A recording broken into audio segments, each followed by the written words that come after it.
क्या आप जानते हैं कि भारत की एक ऐसी पवित्र भूमि है जहां माता सीता ने जन्म लिया, जहां राजा जनक का भव्य राज्य था, जहां ज्ञान, संस्कृति और सभ्यता की हजारों साल पुरानी विरासत आज भी जीवित है।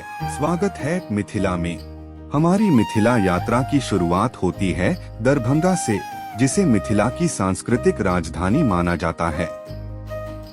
यहाँ का प्रसिद्ध मखाना, चूड़ा, घी और स्वादिष्ट माछ जरूर चखिए। दरभंगा एयरपोर्ट, रेलवे और सड़क मार्ग से आसानी से पहुंचा जा सकता है।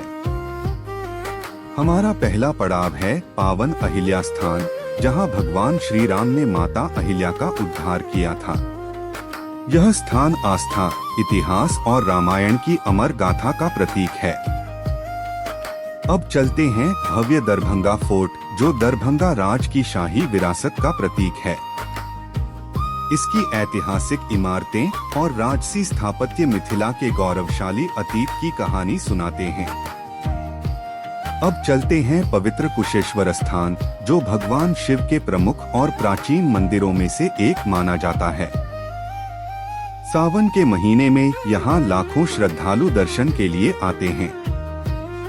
मंदिर के चारों ओर फैली प्राकृतिक सुंदरता और विशाल पक्षी अभयारण्य इस स्थान को आध्यात्म और प्रकृति का अद्भुत संगम बनाते हैं। अब चलते हैं मिथिला हाट, जहां आपको एक ही जगह पर मिथिला की असली पहचान देखने को मिलेगी। विश्व प्रसिद्ध मधुबनी पेंटिंग, हस्तशिल्प, पारंपरिक परिधान, लोक कला और स्थानीय स्वाद, यहाँ की हर चीज मिथिला की समृद्ध संस्कृति की कहानी कहती है। मिथिला यात्रा के दूसरे दिन हम पहुंचते हैं मधुबनी, एक ऐसी धरती जिसने अपनी कला से पूरी दुनिया में भारत का नाम रोशन किया है। लेकिन क्या आप जानते हैं कि मधुबनी पेंटिंग की शुरुआत सिर्फ एक कला के रूप में नहीं, बल्कि एक प्राचीन परंपरा के रूप में हुई थी, जो सदियों से मिथिला की महिलाओं की भावनाओं और कहानियों को रंगों में सजाती आई है। आइए जानते हैं मधुबनी के इतिहास, संस्कृति और उन अनकही कहानियों को जो इसे दुनिया में खास बनाती हैं। उच्चैठ भगवती स्थान मधुबनी में श्रद्धालु आमतौर पर माता भगवती को श्रद्धा के अनुसार ये चढ़ावा चढ़ाते हैं। फूल और माला, नारियल, मिठाई, पेड़ा, लड्डू आदि, सिंदूर, चुनरी और श्रृंगार सामग्री, दीप और धूप।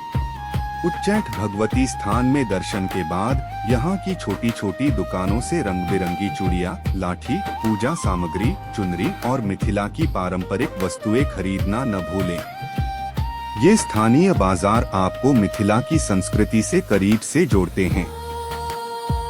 यह है माँ उच्चैठ भगवती का पवित्र दरबार, जहाँ माता को शक्ति स्वरूप में पूजा जाता है। मिथिला की लोक मान्यता के अनुसार जब महाकवि कालिदास ज्ञान से वंचित थे, तब उन्होंने मां की आराधना की। माता की कृपा से उन्हें ज्ञान, बुद्धि और वाणी का आशीर्वाद मिला और वही कालिदास आगे चलकर संस्कृत साहित्य के महान कवि बने।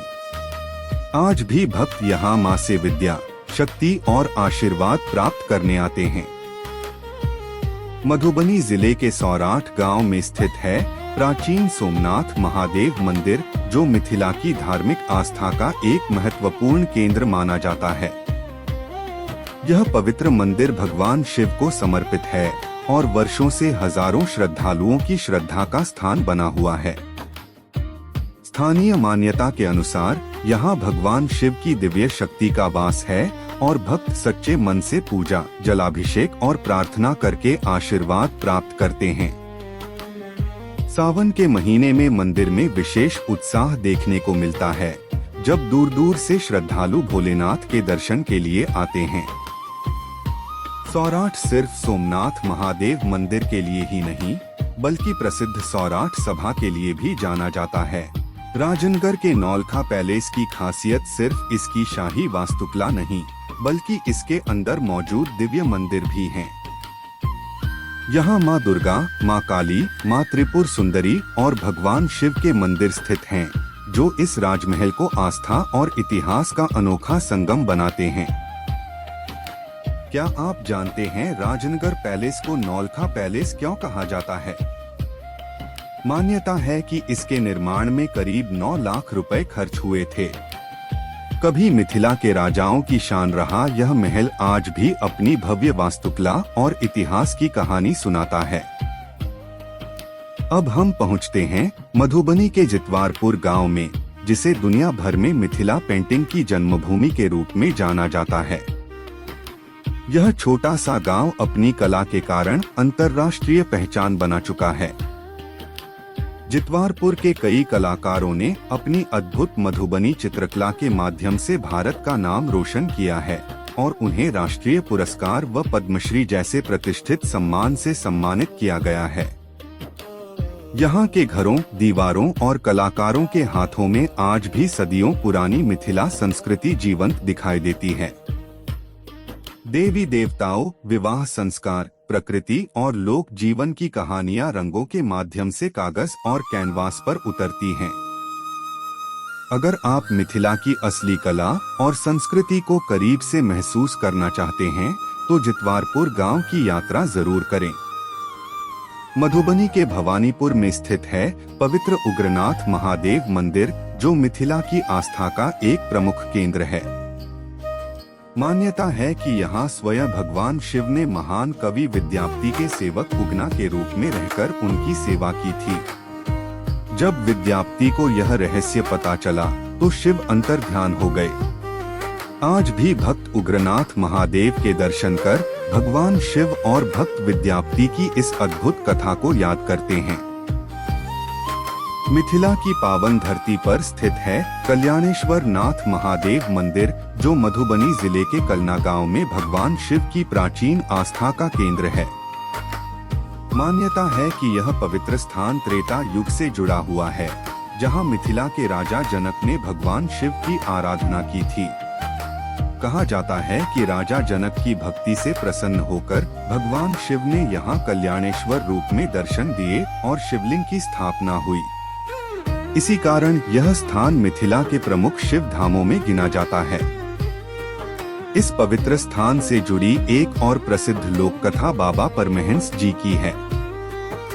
कहा जाता है कि बाबा परमहंस एक महान शिव भक्त और साधक थे, जिन्होंने कल्याणेश्वर नाथ महादेव की कठोर तपस्या और भक्ति की। उनकी साधना और भगवान शिव के प्रति अटूट विश्वास ने इस स्थान की आध्यात्मिक महिमा को और बढ़ाया।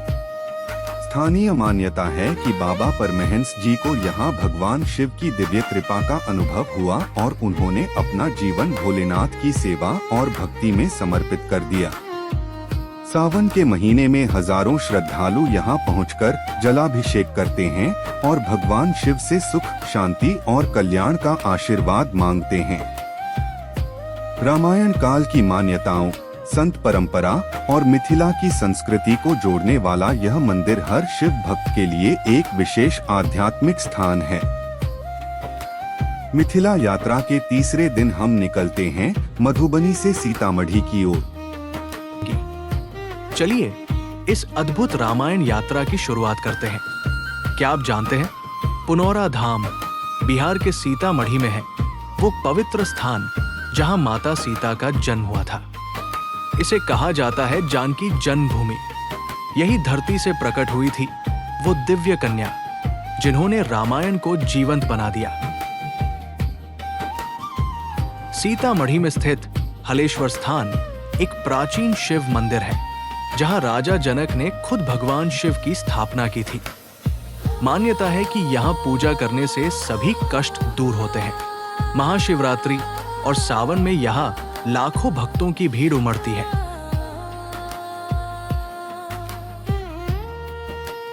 बिहार के सीतामढ़ी से 8 किलोमीटर दूर है पंथ पकड़, जहां विवाह के बाद अयोध्या जाते समय माता सीता ने पालकी यात्रा में विश्राम किया था। यहाँ का प्राचीन वटवृक्ष आज भी उस पवित्र क्षण का साक्षी है।